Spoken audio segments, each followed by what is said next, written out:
Olá, tudo bem? Bem-vindo ao Política Real. O convidado de hoje já foi superintendente do Sebrae São Paulo, secretário de Desestatização de São Paulo, dono da maior empresa de aluguel de energia no país ou América Latina? América Latina. América Latina. Wilson Poit. Valeu. Wilson, seja bem-vindo, viu? Obrigado, Xará, pelo convite. Cara, você tem uma história que te conecta com essa questão de aluguel de energia, né? Que são os... Como que você pode chamar? Que quando a gente faz shows, né? Começou com isso, aluguel de geradores. Silenciosos dentro de containers. Foi essa empresa que fez sucesso. Só que você nasceu em Oswaldo Cruz, né? Sua família não tinha energia. Isso te conecta? Então, rapaz... Eu acho que a vida... A vida me levou para esse lado, mas tem uma conexão, não é? Você não olha para trás e faz essa conexão? Eu faço essa conexão, mas eu gosto de lembrar que foi uma infância assim de muita simplicidade, né? Morei na roça, nasci na zona rural de Oswaldo Cruz.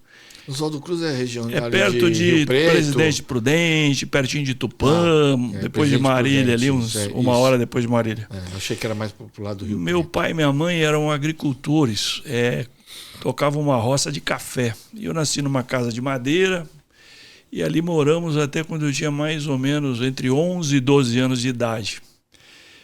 E eu costumo dizer que sem energia não é sem Wi-Fi, era sem luz, sem geladeira, sem televisão. E foi uma vida muito boa para um molequinho assim da roça, sabe? A gente não percebia o que estava acontecendo, nunca passamos necessidade, porque a gente tinha um quintal com tudo. Tinha mandioca, tudo, né? Tinha galinha, tinha ovo, tinha milho. Meus pais trabalhavam muito. E a educação... Você era em quantos irmãos? Dois, eu e meu irmão.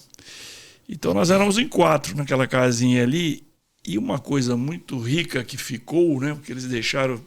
principalmente de herança, foi muita conversa, cara. À noite, então, imagina uma casa assim, a gente sentava, muito calor, sentava do lado de fora de casa, nos bancos de madeira, eu tenho um deles guardados até hoje, e aí batia papo. Então são valores e princípios, conta causos, sabe?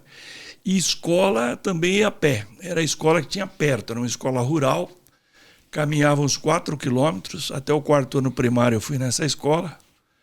O dia que chovia, a professora não conseguia vir, era uma festa, a molecada fazia uma festa. E a gente ajudava depois, no resto do dia, meus pais no sítio. Então, foi uma vida de muita simplicidade. Em que momento você saiu de Oswaldo Cruz ou saiu do campo e veio direto para a capital? Não sei qual que é a história. Não, primeiro eu fui para Rinópolis, que é uma outra cidade bem pequena ali do lado, pertinho de Tupã. E foi a primeira crise da minha vida, porque no fim da vida, no fim da história, a gente olha para trás e vai vendo por canto quantos momentos difíceis a gente passou e como eles se conectam, né? Que nem o famoso discurso lá do Steve Jobs. Então a primeira grande crise foi uma geada, cara. Uma madrugada muito fria no interior de São Paulo. Ficou famosa essa madrugada. Queimou todos os cafezais. Meu pai tinha uma dívida com o banco.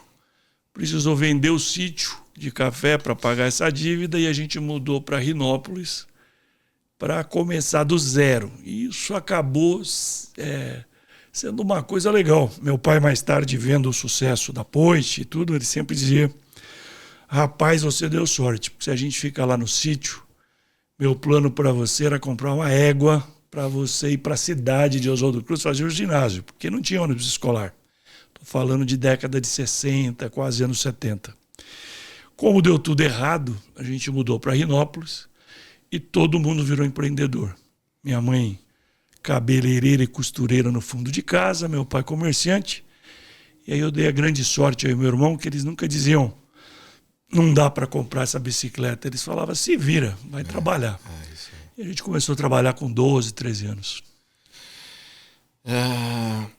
E aí, a gente fala que a gente fica parecendo, quem conhece, vê o Poit, só o Poit do sucesso, né? O Poit secretário, superintendente, né? CEO, dono de uma das maiores empresas de aluguel de energia. Mas ao longo dos 28 anos aos 40 anos, você sempre foi empreendedor, né?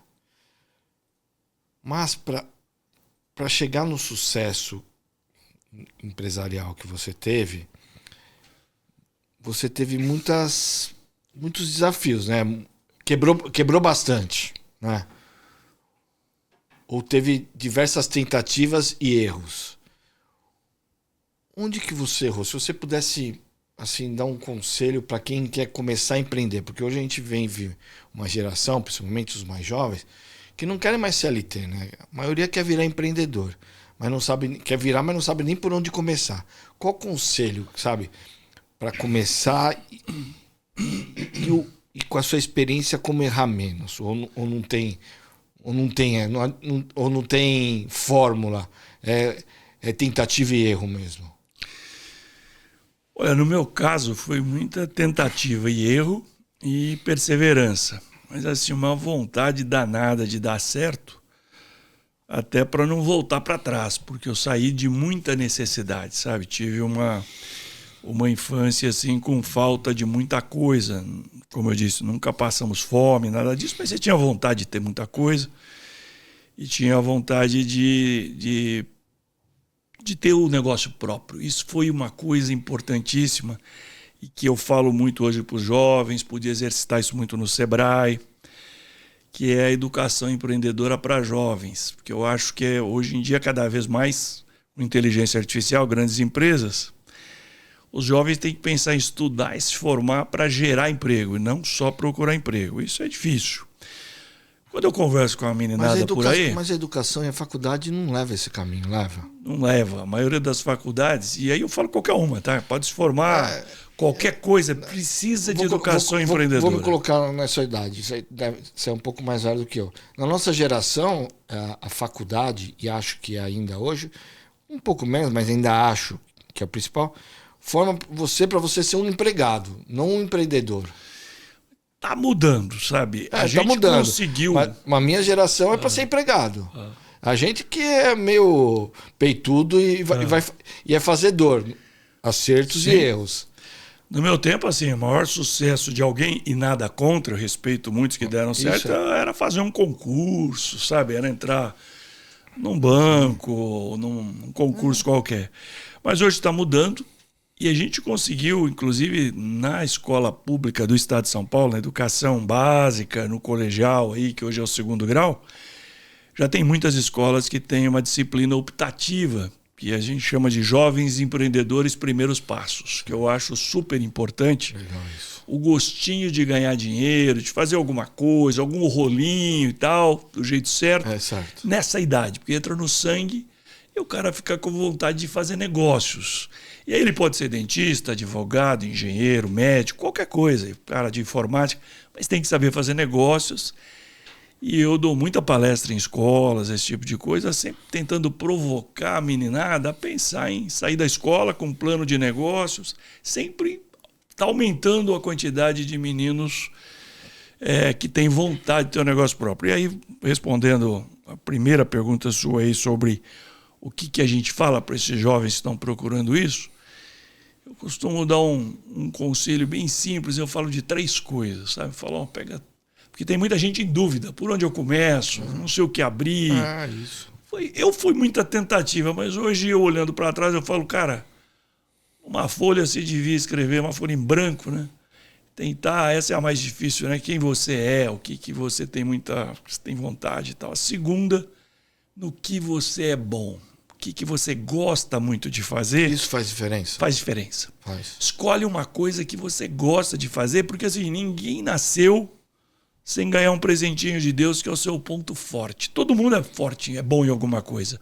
Judiação é um cara trabalhar, às vezes, a vida inteira no emprego, por causa de salário. Que não gosta. Uma coisa que não gosta. Para um dia, quem sabe, fazer o que gosta. Então eu falo, faz uma lista, porque você, desde a escola você já tem uma dica da matéria que você gosta, um elogio que você recebe na família, no seu trabalho. E a terceira lista é quem você conhece. É o seu networking. Tem gente que conhece lá uns 10 caras que podem te dar conselho, ou 20, ou 100, 200.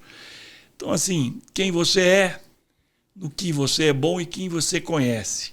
Juntando isso e conversando com essas pessoas, é que aí vai acontecer uma coisa mais tarde, que hoje em dia, principalmente no interior do Brasil, o empreendedor ainda é um pouco injustiçado. O nego fala assim, que ou é um cara rabudo, de muita sorte, você deu sorte.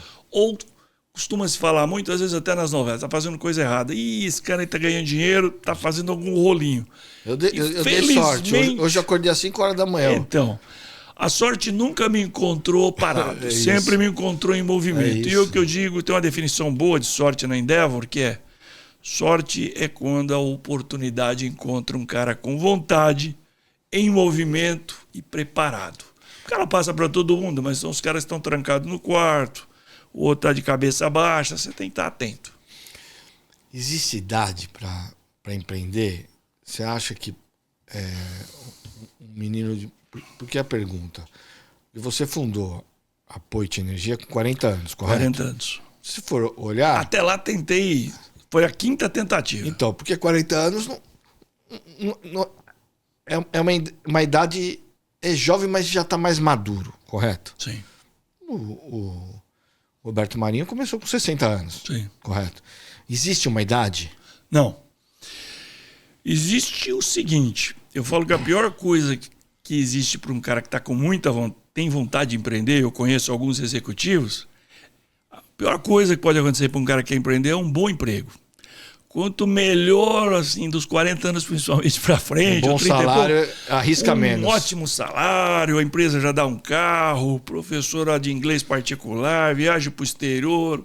Aí o trampo vai ficando, a balança vai ficando difícil. Os filhos, fica difícil do cara se jogar no trampolim, é que nem no circo. Você tem que soltar de um, dar uma piruleta e pegar no outro. E fica mais difícil. Mas hoje eu vejo... ainda mais com a população durando muito mais, eu vejo gente empreendendo com muito mais idade do que eu fui acertar. Não quer dizer que eu comecei aos 40, tá? Na verdade, eu pedi demissão numa multinacional aos 26. Tá. E aí eu fui tentando... É que aqui não é empreender, mas foi fundou. Acertar. Fundei a Poit. Mas primeiro eu fui engenheiro eletricista sempre, e em paralelo... Você é formado em engenharia? Formado em engenharia elétrica pela FEI, em São Bernardo do Campo. Eu vim do interior, fiquei lá em Rinópolis... E depois vim de trem para São Paulo. Na época tinha trem ainda até a Estação da Luz. Morei em Santo André na casa da minha avó. Depois numa república lá em São Bernardo. Fiz engenharia elétrica na FEI porque era a engenharia que eu achava que dava para voltar para o interior e empreender. Mas nunca mais saí dessa grande São Paulo aqui. E aí eu fui tentando, seja nessa área, seja com transportadora. Tive loja, tive sítio no interior, porque todo caipira... tem vontade de ter um sítio na cidade que você nasceu. Tem da casa? Tem uma alegria. Tem um pezinho de terra vermelha agora no interior? Agora eu voltei a ter um sítio, mas aqui mais no meio do caminho, entre São Paulo e meus netos que ficam em Ribeirão, tem um sítio em Mojimirim. E estava lá, inclusive, esse final de semana. Mas eu gosto muito do campo. E foi assim, várias tentativas, sem desistir. E aprendendo com os próprios erros. Aprender com o erro dos outros é o jeito mais barato possível também, é ficar observando. Mas às vezes é com o erro da gente mesmo, mas não desistir nunca. E tentando novamente, minha procura era sempre, Xará, por alguma coisa que tivesse escala, sabe? Eu precisava de alguma coisa que pudesse ficar grande, que não dependesse só do Wilson, todo mundo queria falar com o Wilson. E aí era que nem uma bicicleta, que se eu parasse de pedalar, o negócio caía. Então eu fui tentando até achar algo que eu conseguia delegar e ter escala. Era essa mais ou menos a pergunta. Então, o grande diferencial das outras oportunidades foi esse? Para você ter feito uma empresa que, de repente, virou a maior referência da América Latina em aluguel de energia? Porque o que você fez diferente que você não fez das outras vezes e fez a empresa virar essa potência? Porque também deve ter um gatilho, alguma coisa, né? Teve alguns gatilhos. Acho que o principal foi... E o meu negócio começou porque eu fui mal atendido. Eu fui responsável por um show e, de repente... eu precisei alugar um gerador. Na época eu pensava atrás do palco para garantir o backup.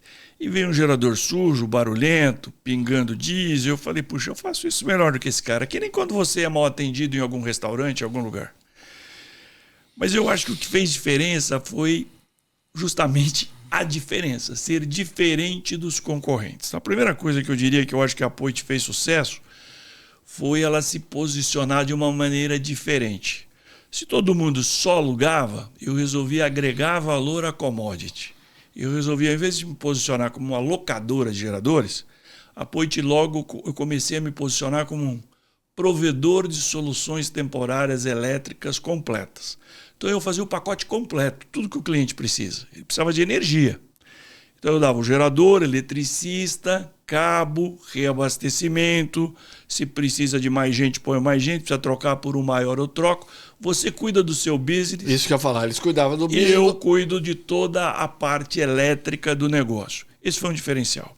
Então, assim, eu digo que se você está querendo montar um negócio e você é muito igual a todos os seus concorrentes, no seu bairro ou dentro do shopping, você tem que arrumar uma diferença. Ou você cria uma diferença, ou você muda de negócio, porque você tem que ser diferente. Você se focou em alguém? Isso, só completando, a outra grande diferencial foi se cercar de gente simples e gente boa. Porque eu acho que todo negócio hoje em dia, e eu aprendi isso com outras pessoas, é gente. Tudo é gente, cara. Qualquer negócio, o cara tem uma padaria, o negócio dele é gente. Às vezes eu falo, o cara tem uma fábrica de cerâmica, o negócio dele é gente. Porque se você conseguir gente boa e gente que gosta de gente, né? Porque tem gente bem formada, mas não engole sapo e tal. Então, eu montei uma equipe boa, eu era diferente dos concorrentes. O que é gente boa? É pessoa muito dedicada e às vezes nem tanto técnica. Ou gente boa é uma pessoa muito dedicada e muito técnica. Conseguem achar os dois perfis? Tem que juntar as coisas. Mas eu fiz muito sucesso mesmo com gente que não era tão boa tecnicamente. A gente mas era treinou, muito esforçada. Mas era mais humilde do que orgulhoso. Então eu falo muito de uma regra do H2O, que não é a água, né? Que é muito mais humildade do que orgulho. Então, pessoas simples, que sabem usar a caixa de rascunho, Wilson, porque não é a caixa de rascunho do Outlook só. É aquela que não responde o WhatsApp de primeira, de bate-pronto, que não responde o e-mail a hora que está nervoso, e vale em casa e vale com os clientes. Tem hora que você tem que ouvir e falar, meu Deus, eu vou ficar quieto hoje. Às vezes você até responde, mas coloca na caixa de rascunho, porque amanhã, às vezes você vai amanhecer e ter até falar, meu, que vergonha se eu tivesse mandado.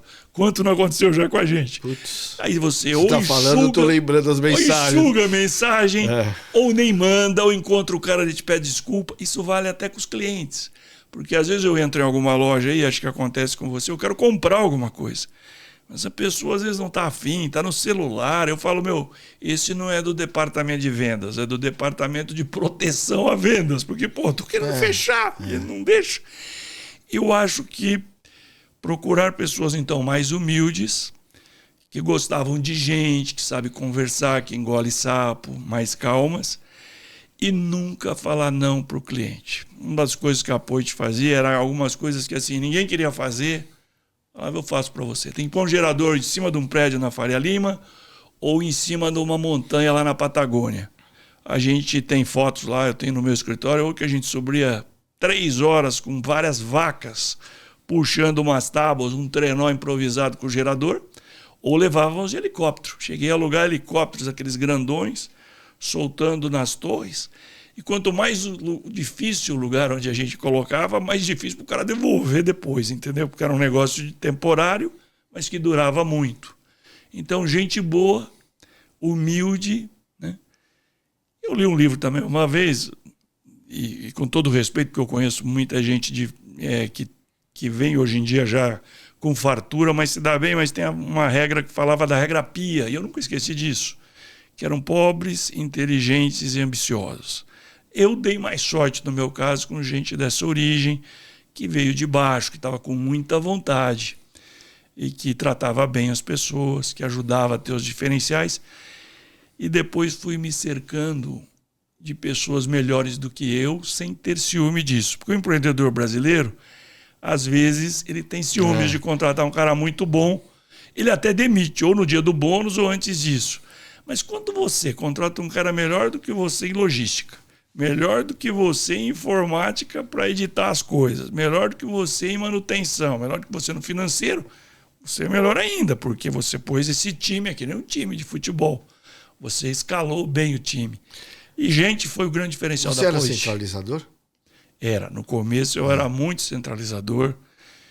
Eu era o Branca de Neve. Um dia, numa mentoria com o Júlio Ribeiro, famoso publicitário da Talent, sócio do José Eustáquio, ele contou a história do Branca de Neve. Ele falou: Poit, você é o Branca de Neve. Você já estudou a história do Branca de Neve? Eu falei: da Branca de Neve? Ele falou: essa daí todo mundo sabe, mas o Branca de Neve é um empreendedor brasileiro que está fazendo sucesso cercado de anões.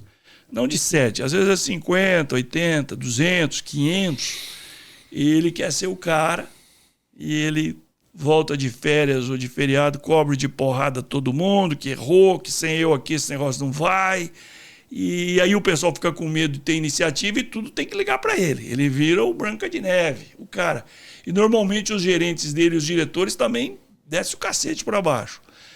O segredo foi, ouvindo essas histórias e me espelhando em muitos mentores bons que eu tive, liberar a creche, delegar mais, deixar errar um pouco para que eles tivessem iniciativa, senão a empresa não chegava como chegou no final, em 18 filiais na América Latina. Ficou para um cara que veio da roça e que só fez engenharia, aprender a delegar e desapegar. Então, acho que o grande segredo aí do que você falou, se eu era centralizador, eu era. Mas praticar o desapego foi uma das chaves principais para a Poit crescer. Eu estou te perguntando porque eu não vou lembrar o nome, nem o setor, mas esse final de semana eu estava lendo, estava em Santos, né? Peguei um jornal lá e estava lendo que um empreendedor estava falando isso, né? Que a empresa dele valia 250 milhões, um grupo internacional veio comprar, fizeram avaliação e ele tinha, né, retorno, tinha tudo, né? Uma empresa vendável. Ele queria vender porque ele queria empreender em outros setores. Aí na hora do vamos ver, esse grupo internacional recuou. E teve lá o pitch final, lá, né, a conversa final. E eles falaram: ó, a sua empresa é você. Se eu comprar a empresa de você, eu vou ter dificuldade em fazer ela operar da forma que ela opera hoje. Porque você é o financeiro, você que atende a venda, você que atende... Ele falou assim, os principais setores da empresa, você tem domínio total e não tem ninguém que se substitua. Esse era o meu caso. E acabaram não comprando. Esse era o meu caso. Eu fui namorado por várias multinacionais, quase vendi várias vezes, mas depois eu vendi 30% para um fundo de investimento, antes de vender tudo para uma empresa lá da Bolsa de Londres. Mas um dia alguém falou para mim, Poit, a empresa tem o seu nome, você é o CEO, você é o presidente do conselho. Cara, tem que mudar esse negócio, porque é o que eles chamam de one-man show. Se você faltar, esse negócio aqui acaba. Esse negócio só vai ter valor para o mercado. E aí, cara... Na hora que ela funcionar... Depois de várias mentorias, eu mudei. A sede da empresa era em São Bernardo do Campo. Eu aluguei umas salinhas, depois eu comprei. Onde eu estou até hoje, na estação São Judas do metrô. Eu passei a não ficar no dia a dia lá dentro da empresa para não ficar nervoso com qualquer coisinha. E viajar mais, ir mais em eventos, visitar concorrentes, outras empresas do meu setor na Europa, nos Estados Unidos. Me fez pensar mais estratégico, menos a barriga no balcão. E a coisa começou a crescer quando eu me afastei do dia a dia. Isso é muito difícil. Hoje eu falo com muitas empresas familiares, dou consultoria, estou em 4 conselhos de empresas familiares. E a minha tarefa lá é o desapego do fundador e da família, que para entender que não vai acabar o mundo, de repente vai melhorar. Foi uma dos pontos de virada foi o desapego para delegar mais. A gente está falando você chegou em algum momento falar em mentores, né? Eu sei um pouco da sua história, eu sei que você... Vou citar 2. Um foi o Jorge Paulo Lemann, entre outras coisas, dono da Ambev. Sim. O Salim Matar, dono da Localiza, né? Isso. Localiza. No que eles... Qual que foi o conselho? No que da conversa? Porque hoje vocês são amigos, né? Salim é amigo, né? O Paulo Lema é amigo. Para quem tem acesso, eles são muito acessíveis, né? Para quem tem acesso. O que você aprendeu? O que eles ajudaram o Wilson Poit? Ajudaram a sonhar grande e sempre me incentivavam que o negócio podia ficar muito grande. Eu podia fazer um IPO na bolsa, que era uma coisa que eu nem imaginava ser possível. E aí, em muitos casos, que a roda já foi inventada, sabe? Alguma coisa que eu queria fazer do zero, eles falavam, isso aí já existe em tal lugar, é só copiar e colar. E coisas que eles passaram também. Então, eu acredito, não foram só eles. Na verdade, eu dei muita sorte que em 2002, mais ou menos, eu ganhei um prêmio, que eu considero um prêmio, que foi me tornar empreendedor Endeavor, que é uma ONG que foi o Beto Sicupira, o Jorge Paulo, o Marcel trouxeram de Harvard. E aí eu tive acesso a eles, mas também ao Salim, ao Pedro Passos, Peter Graber, Moreira Salles, Marcelo Tier. É até injusto falar aqui, porque foram muitos. E eles davam horas deles, como eu dou hoje para muitas pessoas, para jovens. Não dava dinheiro, dava conselhos. E você ouvir essas pessoas e ter acesso, e às vezes não precisa ser um nome, um expoente assim, mas é você procurar pessoas mais experientes para conversar, é quase como se você já estivesse começando um conselho consultivo. E muitas coisas que eles me falaram, cara, eu copiava muito rápido e aplicava no dia. Uma das pessoas que me ajudou muito realmente foi o Salim Matar. Eu fui a Belo Horizonte um dia, junto com a Endeavor. Ele nem conhecia a Endeavor, nem conhecia o Wilson Poit. Ele tem uma Localiza ainda ou já vendeu? Ainda. Ele é um dos maiores acionistas, mas já se afastou até da presidência do conselho hoje em dia. Eu lembro que tinha alguma coisa nesse sentido. Acho que é o Eugênio, agora o irmão dele que está. Mas numa viagem lá, ele foi muito aquele jeitão dele, secão, aperto de mão forte e tal. E falando direto, eu procurei, por causa dos amigos, né? Que um pede para o outro, o cara me atendeu. E eu voltei de Belo Horizonte diferente, cara. É uma grande diferencial. Assim, ao invés de ser engenheiro eletricista, eu acho que eu já tinha empresa, mas eu voltei um engenheiro financeiro. Salim me explicou um pouco, o negócio dele não era bem locação de carros, mas era o que ele falava de asset management, que eu nem sabia o que queria dizer, mas ele falava, olha, eu compro o carro barato, mas muito mais barato que você, porque eu compro milhares de carros, não tenho oficina, né, a garantia e tudo é o próprio fornecedor, e no final de um ciclo ainda o carro novo eu vendo ele às vezes financiado em 4 anos, através de uma financeira. Nesse intervalo eu alugo, mas eu não ganho tanto dinheiro assim com locação, eu ganho dinheiro na engenharia financeira do negócio. E eu passei a pensar assim, passei a me endividar mais, lógico que os juros eram menores, mas eu também fui procurar linhas de crédito menores, seja com o BNDES, seja com o próprio fornecedor, e a pensar numa engenharia financeira, porque eu tinha um EBITDA, um lucro maior do que a taxa de juros, e se fosse bem disciplinado, isso fazia com que o negócio ficasse grande. E ele sabe que eu sou grato a ele até hoje, aí de vez em quando a gente ainda troca algumas mensagens. Outro dia eu estive dando palestra lá no instituto dele em BH. Só voltando, eu vou falar um pouco do seu livro. Eu ouvi uma vez, eu não sei se foi do próprio Abílio Diniz, que assim, vai abrir um mercado, foca no líder, né? Você tem uma referência, né? Tem um líder no seu setor, foca nele. E aí a hora que você estiver próximo, aí você vai batalhar para passar e tal, mas foca no líder, né? O líder tem muito a ensinar. Na sua operação, no seu setor de energia, tinha um líder? Você focou? Como que foi do nada?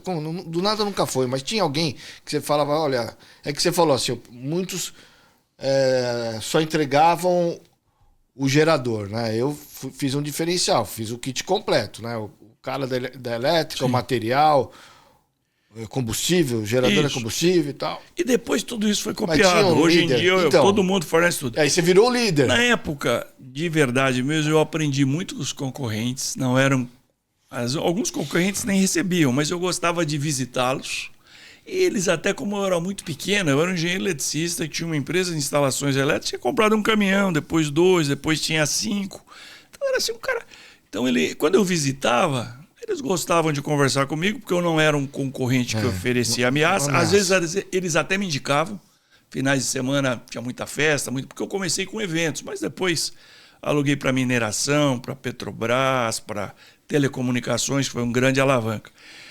Não existia no começo assim, um líder. Depois eu fui descobrindo os maiores e eu os visitava. Com cada um aprendi alguma coisa. A gente trocava muita figurinha. Agora, a partir de um certo momento em que a Poit cresceu muito, e alguns até já passaram a me considerar um concorrente e não indicar como no começo, eu passei a estudar um pouco, porque aí eu pensava no IPO, como era o mercado no exterior. Sim. Porque eu aprendi com alguns mentores que você tinha que olhar para o exterior para ver onde a roda já tinha sido inventada. E eu passei aí eventos. Uma feira de cinema, por exemplo, em Los Angeles, que se aluga muito equipamento para fazer séries, para fazer filmes. Eu fui nela há muito tempo atrás. E lá você vê muita coisa, tira foto, volta no Brasil, tenta fazer igual. Na Europa também fazia isso. Então eu passei a viajar mais, sair mais do barriga no balcão. E fazendo no Brasil um negócio, cada dia criava um diferencial. E tem uma outra coisa importante para falar. Os diferenciais que a gente cria, muitas vezes, não precisa vir da NASA e nem de uma tecnologia ferrada.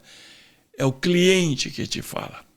Ele fala como ele quer o produto semana que vem. Embrulhado de uma maneira diferente, um pacote diferente, um outro valor agregado, ou atrás também tal cabo, tal coisa, me estaciona e tal.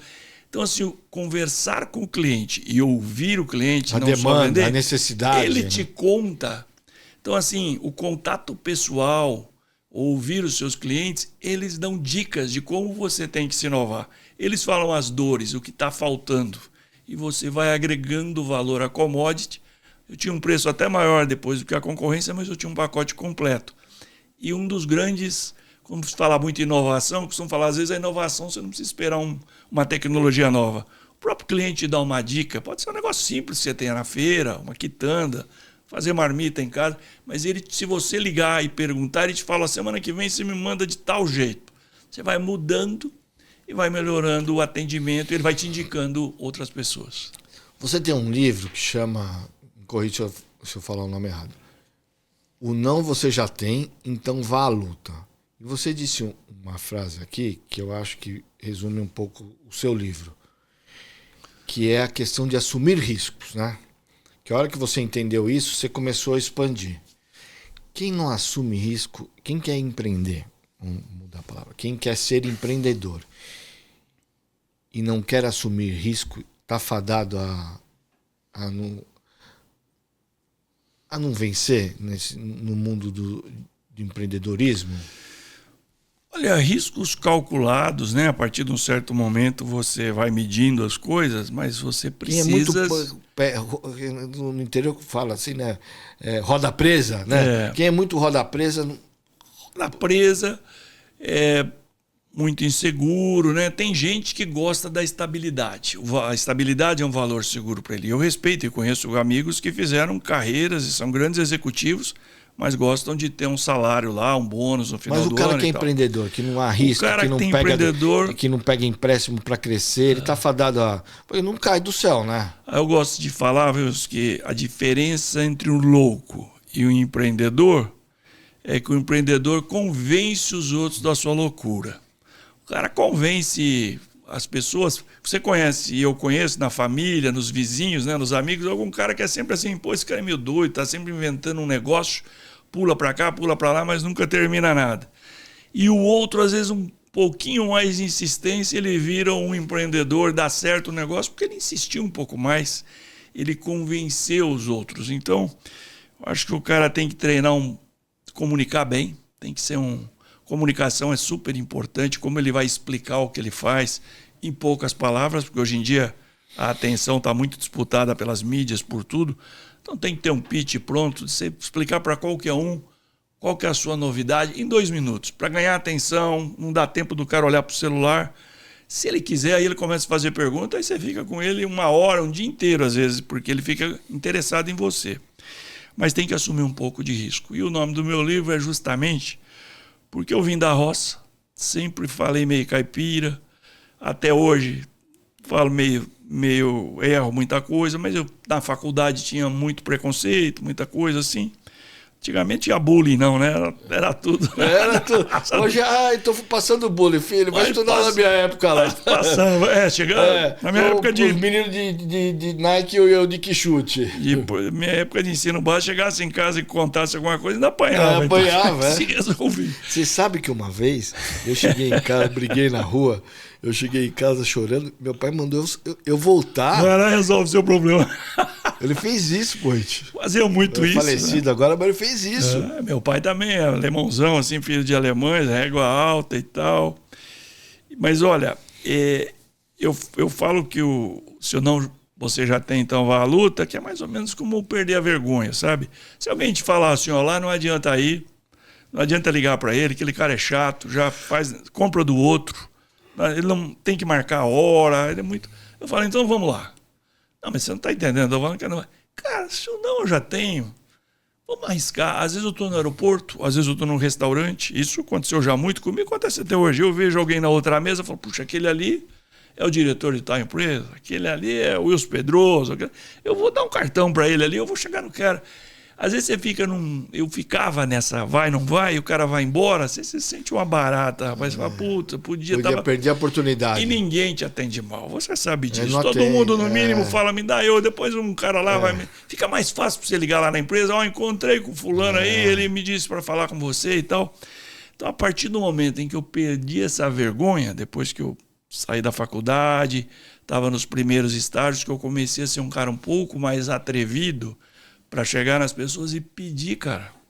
O princípio de tudo, de você receber alguma coisa, é você pedir. Se você não pedir, ninguém sabe. Às vezes você conversa com um cara depois de uns anos, ele fala, pô, se você tivesse me falado, cara, eu tinha isso aí sobrando lá, eu te dava essa oportunidade. Então, principalmente os jovens hoje em dia, não tem que ter medo de pedir, de se colocar no mercado, de oferecer, o vizinho... Aí depois vão dizer que teve sorte. Foi ali na feira, encontrou alguém, conseguiu alguém que arrumou a vaga para... É que ele falou. O outro não fala nada, fica com vergonha. Então o livro resume um pouco a minha trajetória, porque ela mudou a partir de que eu perdi a vergonha no sentido de ser mais atrevido e menos acanhado, menos envergonhado, como eu era no começo. Ficava vermelho toda vez que o professor me chamava, falava meu nome. Isso foi mudando. E eu fiquei... pensando assim, pô, quem falou que eu não consigo? Eu acho que eu vou chegar lá, vamos. E as coisas foram melhorando, e isso foi sempre uma chave. Voltando, você falou de jovens, né? E da importância de ter matérias de empreendedorismo nas escolas, né? Acho que poderia ter desde cedo, né? Já a molecada no 5º ano, 6º ano, já começar. Mas empreendedorismo é uma coisa ampla, né? Qual a competência que os jovens deveriam se dedicar? Já que não tem na escola, qual a competência que ele poderia procurar no YouTube, no site GPT, sei lá? Qual competência, né? Qual da parte do empreendedorismo que ele poderia... a escola deveria dar, ou que ele poderia procurar? Sim. Financeira? A parte de network? Qual que é a competência que ele poderia... Porque é amplo, né? É amplo. Fala empreendedorismo. Mas se eu tivesse que resumir, cara, primeiro assim é vontade, sabe? Tem que ser, porque a gente vê muito cara desanimado hoje, focando só nos problemas, botando a culpa na mãe, no pai, no vento, no governo. Culpa é bom porque você põe em quem você quiser. A competência dele é ser bom em arrumar desculpa. E qualquer crise, como estamos vivendo hoje, como eu passei por várias, sempre tem alguém que chora e alguém que vende lenço, como é famoso falar. Mas assim, de verdade, sempre tem alguém que se posiciona, né? Isso. Agora fulano não vai comprar mais da gente, então vamos vender aqui para esse outro. Ou o governo vai comprar, vamos vender ali. Alguma coisa vai aparecer, sempre tem oportunidade. Então eu diria que ter vontade, perseverar, porque às vezes as pessoas desistem muito rápido, sabe? Desistem muito rápido. E se colocar em movimento também, porque o negócio não é só ficar sentado. O computador é muito bom, inteligência artificial é muito bom, mas eu acho assim que se relacionar com as pessoas, fazer o seu network, saber se expressar e se pôr em movimento. Se pôr em movimento é ir num evento, ir numa feira, ir assistir uma palestra, ou assistir um podcast como esse. Isso. O cara, sempre que eu tô no carro, tô numa viagem, se aprende alguma coisa diferente. Senão o cara se distrai com as mídias e aprender a separar os primeiros dinheiros que ele vai ganhar. Eu falo muito que assim, separar o bolso direito do bolso esquerdo. Vale para o jovem, mas vale para o microempreendedor brasileiro também. A gente fala muito isso no Sebrae. Um bolso do outro. É o dinheiro da vida pessoal, do dinheirinho do negócio dele. Porque se ele mistura tudo e no primeiro faturamento ele já compra uma motocicleta, ou já troca de carro, faz não sei o quê, daqui a pouco você visita ele acabou o fluxo de caixa. Então não é só o dinheiro de começar, a vontade de começar, mas tem que fazer um mínimo de um plano de negócio, que pode ser num papel de pão, pode ser numa planilha de computador. Hoje em dia eles estão mais... todo mundo conhecendo, mas tem que fazer um plano. Aos primeiros meses, eu vou sair do trabalho aqui, vou começar a empreender, então eu tenho um negócio para começar, mas eu vou precisar economizar. E uma coisa que meu pai me ensinou desde o começo, Wilson, que é gastar menos do que ganha. Então, todo mundo tem que aprender a gastar menos do que ganha. Quanto que um empreendedor deveria, do que recebe, vamos colocar lucro, né? Tirando já as contas, lucro, você acha que ele deveria reinvestir? Tem isso? Dependendo do negócio, né? Eu vejo que um monte de gente fica reinvestindo. Ganhei tanto, reinveste, vai crescendo. Eu conheço empreendedores, e foi o caso da Poit também. Eu reinvestia tudo que eu podia, porque o negócio era tão bom, um negócio que eu tinha achado, aquela veia, depois de procurar muito, né? Achei um negócio que tinha escala. E aí teve um fator também, foi por foco, porque eu atirava para todo lado, eu tinha vários negócios. Chega uma hora que você tem que ter foco, escolher a regra 80-20 lá do Pareto, né? O que você vai botar o esforço, mas vai dar o maior resultado. E se ele for bom, não tinha outro lugar para pôr meu dinheiro que ia render mais do que o meu negócio, porque o meu negócio tinha uma margem boa. Até quando o fundo de investimento comprou uma parte da minha empresa, ele perguntou: ô Wilson, Poit, você vai querer uma parte do dinheiro por fora, aí o valuation é diferente, você vai querer tudo na empresa. E até isso pega muito bem, eu aconselho muita gente a estar fazendo negócio com fundo. Não, eu falei, eu quero o dinheiro todo na empresa, porque eu não conheço, para que o dinheiro separado nesse momento, eu vou esperar, vou engordar o porquinho primeiro, vou esperar. Então eu vou pôr todo o dinheiro no meu negócio. Agora, tem a famosa regra de 10% de tudo que você ganha, você ir guardando e tal, tem várias fórmulas. Agora depende da fé que você está botando no seu negócio. Aí você tem que investir no mais o seu dinheiro e conseguir, talvez, na medida do possível, se alavancar de alguma maneira. Alavancar um pouquinho de dívida. Muita dívida hoje em dia com esse juro absurdo faz mal. Mas um pouquinho, às vezes, te coloca para correr mais depressa. Você foi superintendente do Sebrae aqui em São Paulo, né? O Sebrae tem um papel importante. E às vezes, eu vou dar um exemplo de bobagem, né? Eu vejo muito esforço, eu vejo que o trabalho é importante, mas às vezes meu sentimento é que poderia fazer mais. O Sebrae já faz mais, e eu que sou desinformado, ele tem um trabalho importante, principalmente nessa questão de empreendedorismo, para os jovens, para as mulheres, né? Porque eu fiz uma campanha que o candidato me perguntou, eu lembro até hoje, o que eu faço para ganhar as eleições? A última de prefeito. Eu olhei para a primeira reunião que tive com ele, falei, deixa eu te falar, eu acredito que o jovem, principalmente, ele não quer mais ser CLT, ele quer ser empreendedor. E você tem uma história que dá para ele se espelhar, né? Você, coach, né? Empreendedor, não gostava de falar coach, mas empreendedor e tal. Mas não é para ele que você vai falar. Ele vai vir automático. Você vai falar para a mãe dele.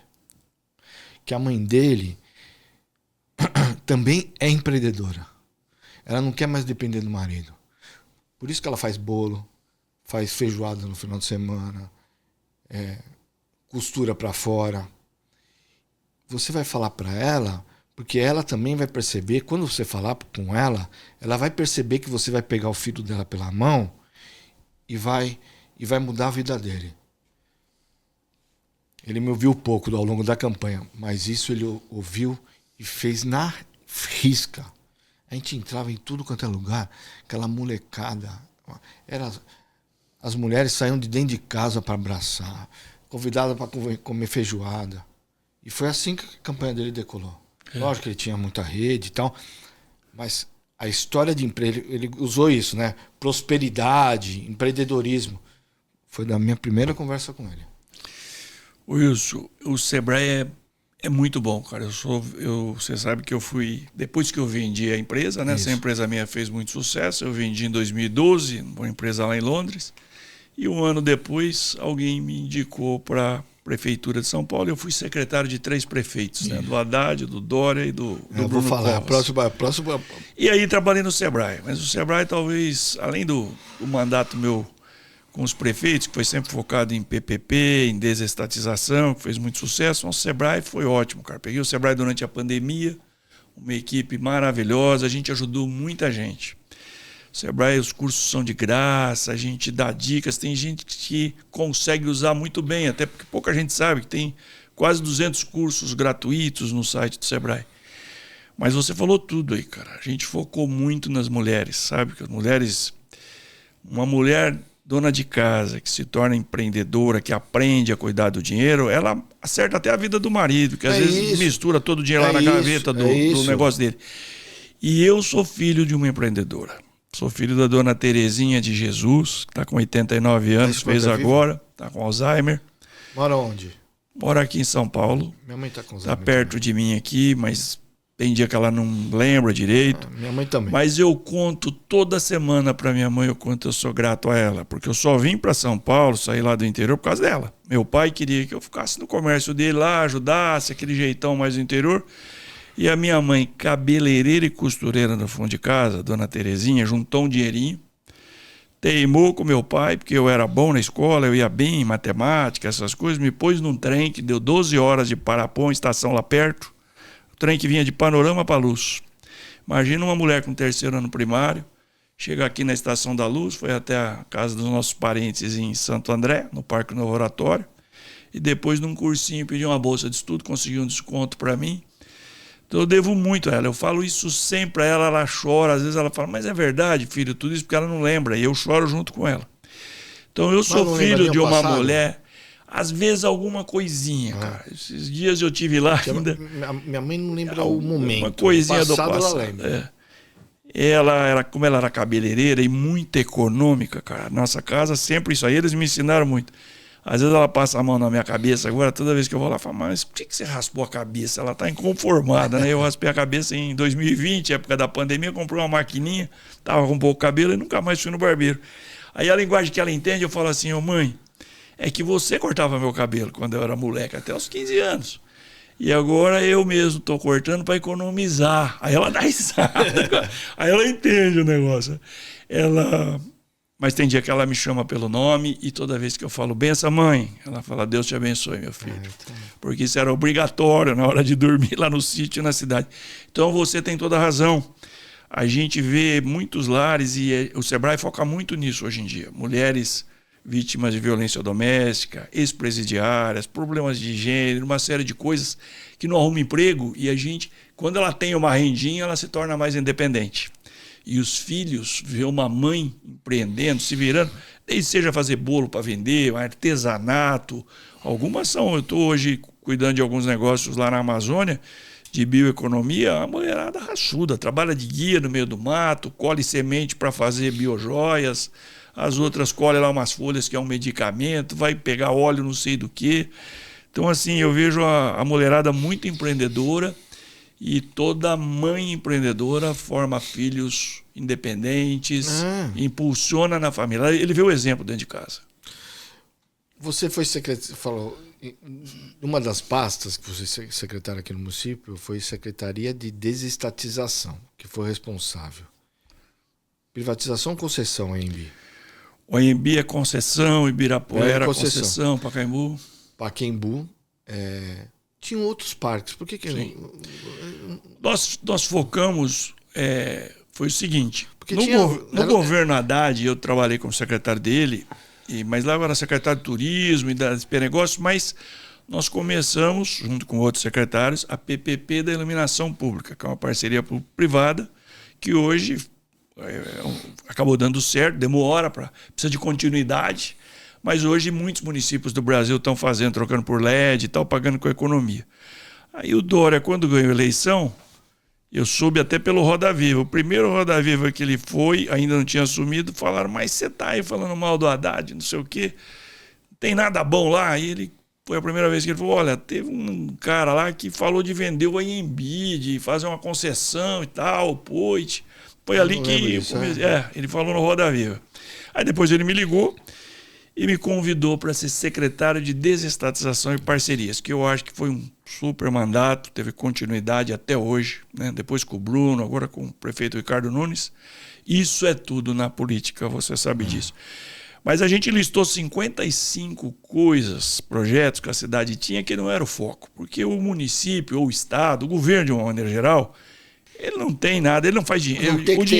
Não tem que ter estádio de futebol. Ele não tem dinheiro. Não tem que ter centro de exposições. Não tem. Sambódromo, parque, autódromo, o cemitério, serviço funerário, que era uma máfia danada. Vou te dizer. E o tempo é o senhor da razão, né? O Ibirapuera, vão cobrar, vai ficar pior, não sei o quê. Olha lá, nota 10, ele virou o símbolo. Não, o Ibirapuera. As pessoas. Você vê as pessoas cada vez mais indo no Ibirapuera. Agora restaurantes bons lá dentro, com fila, equipamentos de ginástica. E ele copiado por todo lado. O Anhembi recuperado. O Anhembi foi uma vez... O Pacaembu vai ficar maravilhoso. Não, uma vez, tava lá, já não era não era do governo Dória, mas eu fui lá numa dessas eleições, um telhado com uma lona lá. Não tem por que gastar dinheiro com lona de um coisa e não gastar com o telhado de uma escola. Tem que gastar com o telhado de uma escola. Então, eu ia dizer isso. O dinheiro que o município tem, ele não tem uma empresa, ele não ganha dinheiro. O prefeito não ganha dinheiro, nem os vereadores. É dinheiro do pagador de imposto. Isso. É dinheiro meu, seu, de quem está nos assistindo. Esse dinheiro é o dinheiro que eles têm. Eles deviam só aplicar principalmente em educação, saúde, em segurança, em saúde, moradia, assistência social. Só, cara, ele não pode perder tempo fazendo coisas na cidade. O setor privado então, faz melhor. Ele cuida de uma rodoviária velha, ele cuida de estacionamento, cuida do estádio de futebol, cuida do serviço funerário. E já está provado. Aqui em São Paulo, então, a gente acabou concedendo o Anhembi, sabe? Concedendo os parques, concedendo o mercado municipal. Você vê, a prefeitura tem que cuidar de verduras, essas coisas. Nós concedemos a Zona Azul, concedemos 27 rodoviárias urbanas que vão poder... Então, até hoje o troço está assim, algumas coisas param no Tribunal de Contas, é uma sociedade organizada, os partidos de esquerda que não quer, mas uma hora sai. E estão saindo, já tem 27 contratos assinados. E uma outra coisa forte desse projeto foi que a primeira coisa que a gente aprovou acho que foi 2018, né, que foi o nosso primeiro ano, por aí eu fui recordista de audiência pública na Câmara de Vereadores, porque o pessoal era contra, né, a população. Você mesmo falou nos parques, o boato na imprensa era... Qual que foi o maior desafio? Foi esse? O maior desafio foi os parques. Mas o maior desafio foi vencer... Vamos falar, o pessoal da esquerda foi vencer o mundo político. Qual que foi o grande desafio dessa implantação, né? Rapaz, foi muita coisa, assim, era o mundo político, né? Vereadores mesmo, às vezes o fogo amigo, que às vezes é pior que a oposição, você sabe disso. Vereadores que não gostariam que aquele terreno lá perto da casa deles, que hoje é um campinho de futebol, mas é um terreno... Porque a prefeitura é uma grande imobiliária, a gente identificou mais de 5 mil terrenos logo de cara em São Paulo, que às vezes tem um supermercado que construiu estacionamento em cima, tem um hospital, tem um negócio. A gente levantou Ninguém que cuida, é isso. O pessoal Isso fazendo pode puxadinho, né? Isso pode virar um fundo imobiliário e ser dado de garantia. E a gente resolveu... Existem 3 tipos de coisa. Privatização, concessão e PPP. Privatizar é quando você vende um imóvel de herança vacante, que não tem dono, você vende. Nós fizemos mais concessão. Então, convencer. E aí tem patrimônio histórico também. Tudo que eles sabiam que a gente ia conceder, vai lá e tomba. Aí você tem que, não é destombar, mas é explicar, gente, pode manter o patrimônio histórico lá, o Anhembi acabou tombado, Pacaembu, dentro de Ibirapuera tem coisas, mas a gente foi mostrando que isso poderia... Aí a gente criou o Fundo Municipal de Desenvolvimento Social. A gente falou, todo o dinheiro que a gente arrecadar com as outorgas do privado e uma comissão mensal sobre a renda que dá o parque, ou o Pacaembu, ou o Anhembi, ou qualquer coisa, ele vai ser carimbado, não é para criar mais cabide de emprego, e ele só vai ser investido naquelas 4 coisas que eu te falei. É numa creche, é num posto de saúde, sabe? É em segurança, é em câmera, é no Smart Sampa. Isso está dando muito certo. Recentemente o prefeito falou em dezenas de bilhões de reais que já foram arrecadados, ou em outorga, ou em economia, porque a gente gastava uma fortuna com Ibirapuera, com o mercado municipal, com o Pacaembu. Você ia no Pacaembu, não tinha banheiro, era tudo banheiro químico alugado, tudo quebrado, tudo arrebentado. Hoje você está atendendo. Eu vou fazer um evento lá, esses dias agora, para os prefeitos, inclusive. Vou lá. Já começou a ter eventos. Tem palestra dia 28. Então, também vou estar lá. Então, assim, eu acho que esse foi um projeto importante, que hoje a gente é até convidado para ir em outras cidades, o evento seja lá em Brasília, na Confederação Nacional de Municípios, ou aqui na APM com o Fred, no Brasil inteiro, e alguns prefeitos têm nos convidado para uma mentoria de como fazer isso, sabe? Como aprovar na Câmara, como fazer um edital, porque o Brasil tem 5.569 municípios, se não mudou essa semana, 5.569. Tem umas 300 cidades aí, sabe, com população maior, aí, tipo quase 100 mil habitantes, que tem muita coisa que pode ser concedida. Então a gente pensa muito nisso. Você falou um negócio que é importante, que a gente não vê muitas vezes na política, né? Que é a continuidade. Aqui, querendo ou não, nós tivemos, né, uma sucessão de prefeitos que vinham da mesma linhagem, né? O Bruno era vice do João Dória e o Ricardo era vice do Bruno. E deram continuidade, né? Acreditaram no processo. Como que a gente faz? Qual o caminho que a gente pode criar para que obras estruturantes, obras estruturais, não sejam abandonadas, ou a ideia, porque muitas vezes o processo está lá quase pronto para ir dar a martelada, muda o governo, aí para, né? Vamos rever, vamos reestudar, e tudo que já foi feito. Como que a gente faz para que isso não ocorra? Porque uma coisa dessa magnitude continue mesmo com o governo com filosofia e ideias diferentes. Essa é a grande pergunta, sabe? Porque é jogar fora, né? Quando, né, se entrar um prefeito novo, dificilmente ele vai retomar o Mercadão. Dificilmente ele vai retomar o Pacaembu. Dificilmente ele vai retomar o Ibirapuera, né? Até porque as pessoas já abraçaram, né? A sociedade já abraçou esses grandes projetos. O contrato de 30 anos está super cheio de multa. Não tem jeito. Pode falar na campanha eleitoral, que nem foi falada, não, vou desfazer e tal. Não desfaz. Se fizer com lei, se fizer direitinho. Então, acho que a sua pergunta é super importante. Como que dá continuidade para esse que chegou, olha, tá na linha de gol, só que mudou o governo?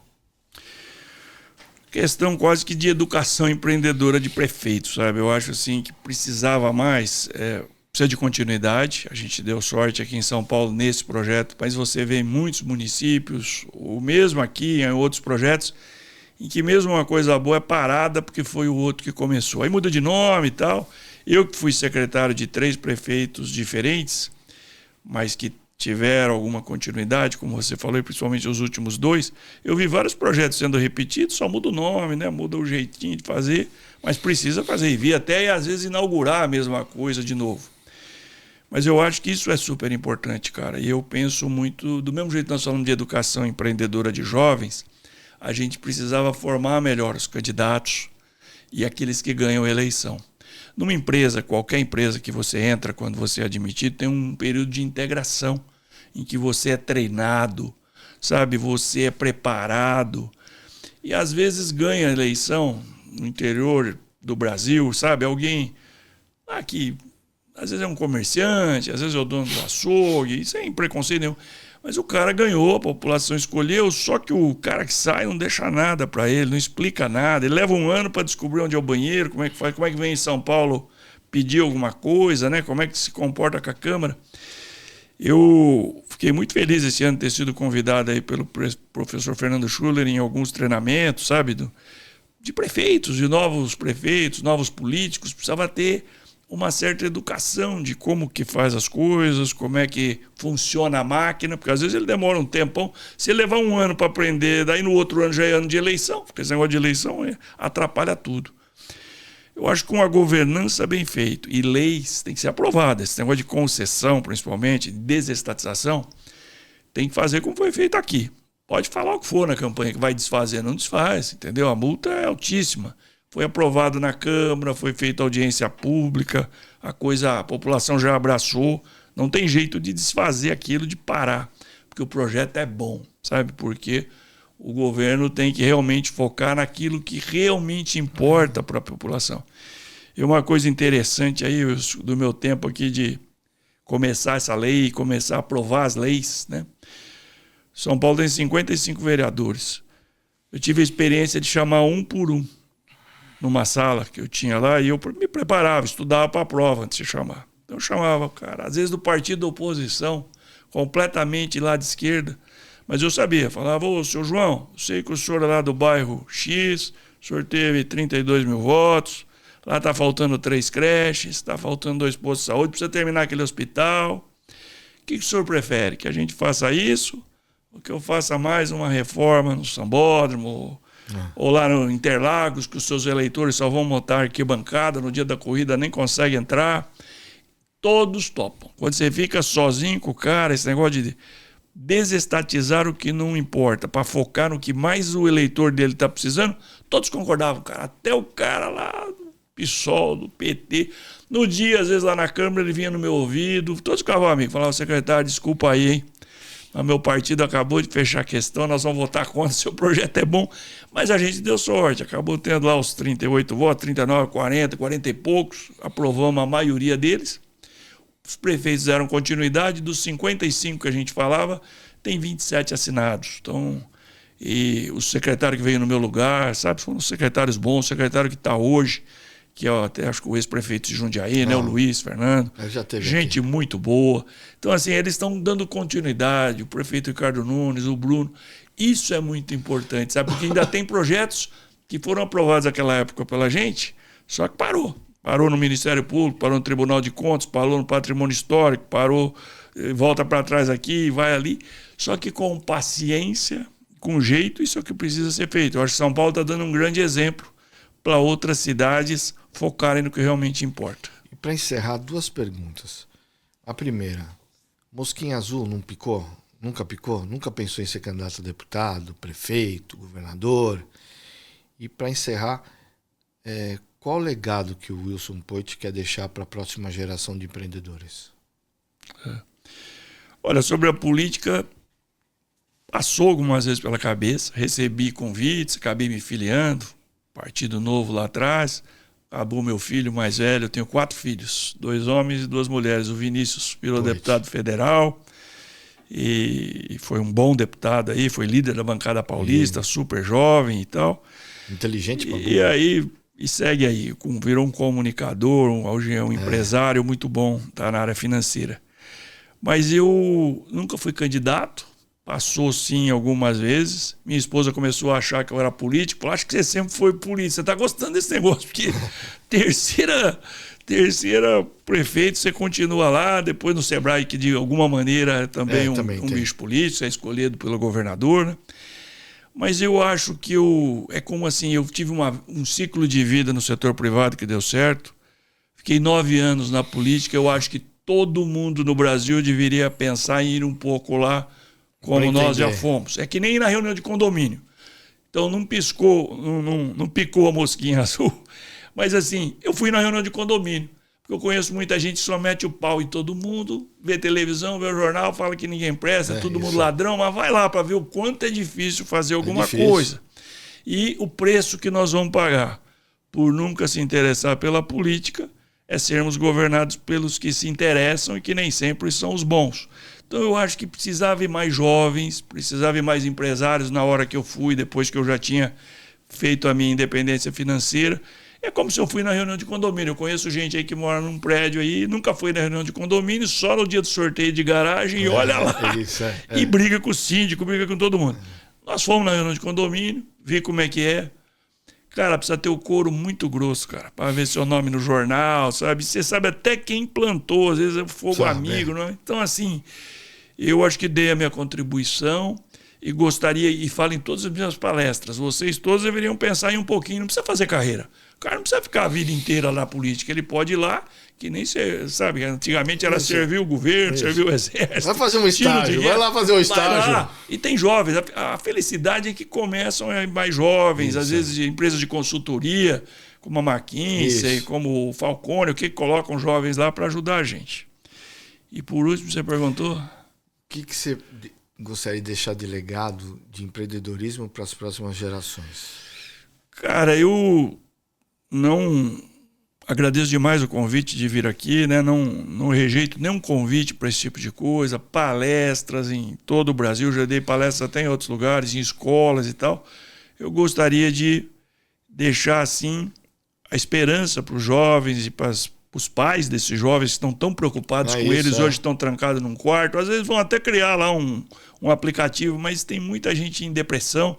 Com tanta coisa para fazer nesse mundo, cara. E você vê os jovens meio assim, perdidos e tal. Eu gostaria de insistir o tempo todo de que é possível, porque você vê a minha história, de sair lá da roça, não vai dar, porque não sei o quê, meu pai, minha mãe. Cara, eu tenho todas as possibilidades. No meu livro eu conto todos os detalhes de que eu podia botar a culpa num monte de gente para não ter dado. E deu certo, lógico. É um caso, mas é um caso de um cara que saiu da roça, que estudou no sítio, entendeu? Que veio para São Paulo, foi indo, foi tentando, e a gente está aqui. Então eu quero passar isso para os meus filhos, para os meus netos, mas principalmente para toda essa geração de empreendedores e de jovens, onde eu puder ajudar, e de vez em quando eu recebo, sabe, pelas minhas mídias sociais, uma carta, uma mensagem de alguém que mudou de vida, de alguém que começou um negócio, está dando certo, de alguém que nunca esqueceu uma frase que eu falei, ou leu no meu livro. Essa semana mesmo eu postei um cara que leu lá um negócio e disse que... Então isso aí é gratificante para mim.